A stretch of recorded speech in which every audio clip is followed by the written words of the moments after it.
In Tomorrow Today, we have what we call a Future Fit Toolkit, essentially practical things that you can do to build future fitness and hopefully have fun doing them. They're things you can do yourself or get your team to do them. But we believe that these are essential practical tools that can be employed to develop future fitness. Tool number one, looking out the window, or sometimes we refer to it as horizon scanning. Again, it seems so blindingly obvious, doesn't it? But I work with a lot of executive teams who, to be honest, don't spend much time looking out the window. That is often seen as frivolous or a distraction to the work at hand. And very often, if you look at their agendas, they're all about the operational aspects of the business. Now, of course, those operational aspects are essential and vital to running an effective business. But the danger of not looking out the window is that you don't see disruption coming. Sometimes looking out the window only extends as far as your competitors, and that's where we get the term benchmarking comes from. As long as we are doing better than our competitor, we are okay. We don't regard that as truly looking out the window. You need to look far and wide. In Tomorrow Today, we've developed a framework called TIDES to help us do this work. TIDES is an acronym that says if you are paying attention to what is happening in the realm of technology, institutional change, demographics, environment, and shifting societal values, and asking the right question in each of those 5 areas, you'll go a long way to future-proof yourself. Tool number 2 is borrowed from Ron Halflich's model on adaptive leadership. And the analogy is getting off the dance floor and onto the balcony. Most of you as leaders are in positions of leadership because, well, you were the best dancers. You got noticed, you got promoted, you got given more responsibility. And in our experience, we encounter too often leaders who are spending too much time on the dance floor. After all, that's what you know, that's what you're good at, and I guess that's what you love. But here's the danger. If you're at the center of that dance floor and the dance changes on the periphery, you often don't notice it until it's too late, until it reaches you at the center. When you get on the balcony, it's from the balcony that you can see the entire sweep of the dance floor. And it makes disruption spotting and change noticing far easier and far more effective. You need to get off the dance floor and spend more time on the balcony.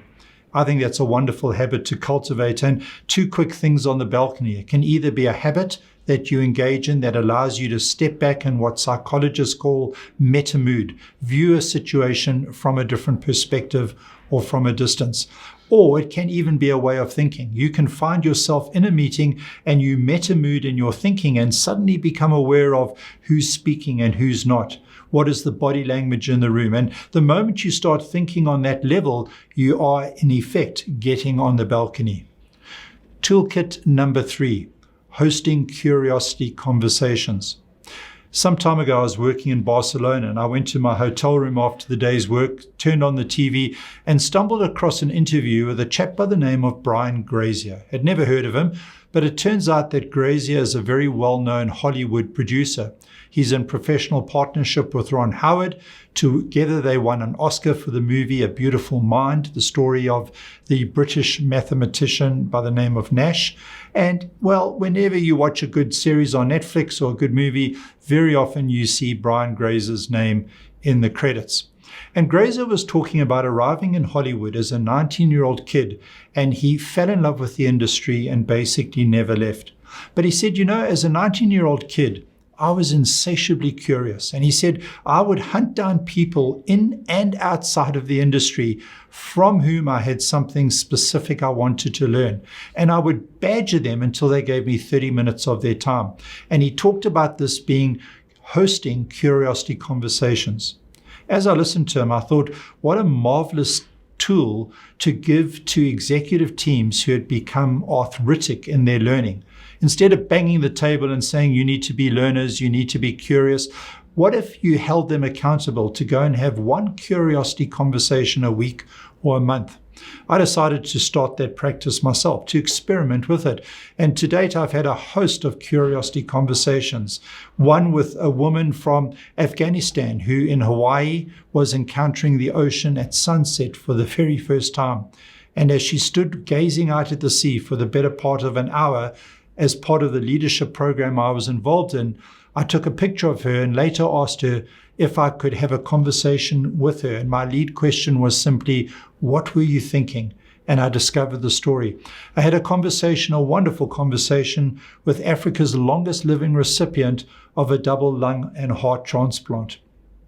Her name was Tina. And to be honest, Tina, that was a conversation I felt that we were on holy ground. There were times when I felt I should take off my shoes as Tina got emotional describing what it was like to appreciate life and live one day at a time under those conditions.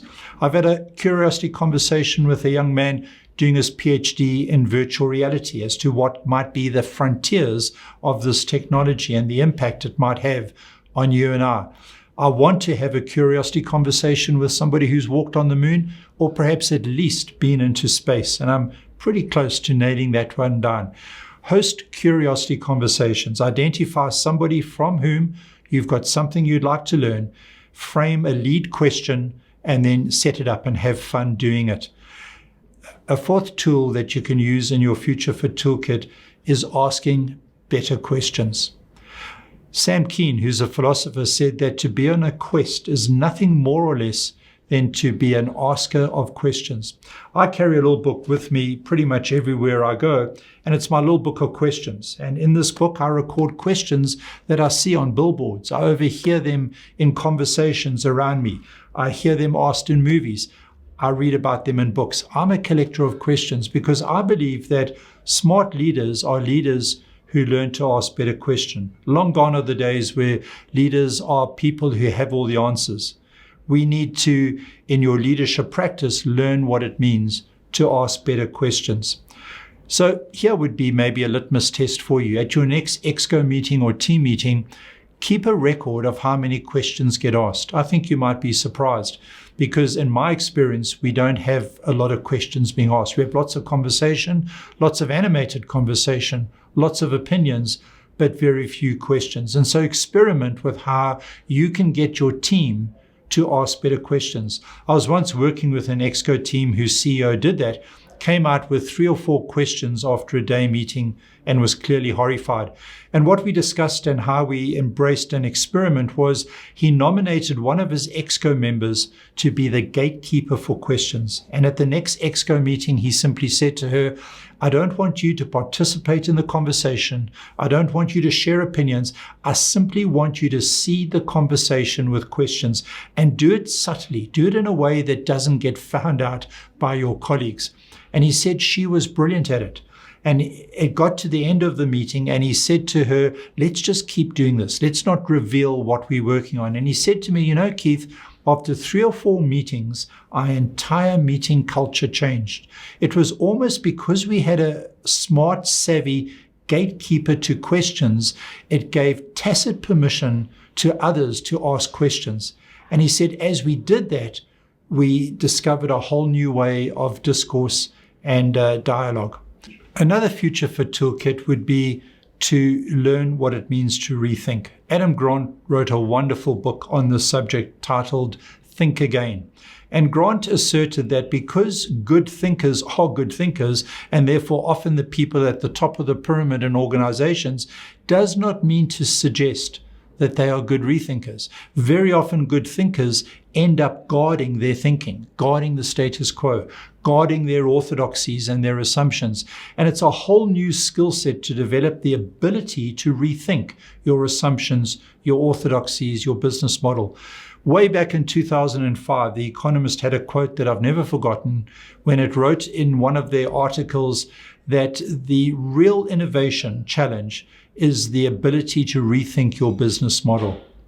So if you want to be innovative, it's probably going to necessitate the ability or building the capacity to rethink your business model. How good are you at rethinking? Let me throw in another book that might be useful in this quest. Not only Grant's Think Again, but Catherine Schultz, who's a psychologist, wrote a wonderful book simply called Being Wrong. Because you see, when we acknowledge that we are wrong on something, and she differentiates between saying, I was wrong and I am wrong.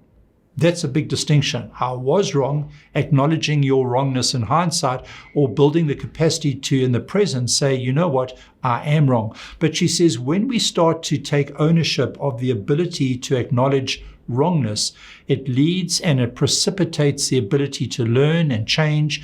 And as we're learning and changing, we can start to adapt and adjust our worldview and our view of ourselves, all off the little base of acknowledging wrongness. So rethinking and being wrong, or acknowledging where you're wrong, are, I think, bundled together. And those are two wonderful books to read to flesh out what this tool could look like in your own leadership practice. So when we consider what a future fit leadership toolkit looks like, let me give you 5 things amongst many that you can maybe consider doing. 1, you need to look out the window or scan the horizon. You can use tides to do that. The model of tides says as you need to pay attention to technology, institutional change, demographics, the environment, shifting societal values. Toolkit number 2, you need to get off the dance floor and onto the balcony. You need to change your perspective, in other words. Toolkit number 3, you need to host curiosity conversations. You need to be insatiably curious. And you can look around you and look and identify people that surround you, from a homeless person to somebody with a PhD, from somebody who's of meager means to somebody who maybe is very influential. Identify people that you can approach to have a curiosity conversation with. Toolkit number 4, which links to toolkit number 3 really, is ask better questions. Be an asker of questions. Make sure that you punctuate conversations with better questions. Toolkit number 5 is be somebody who builds the capacity to rethink. My name is Keith Coates. I'm the Director of Storytelling at TomorrowToday Global. And if you'd like to learn more about the Future Fit tools that we use, that you can use to be future fit, please contact me or go to our website.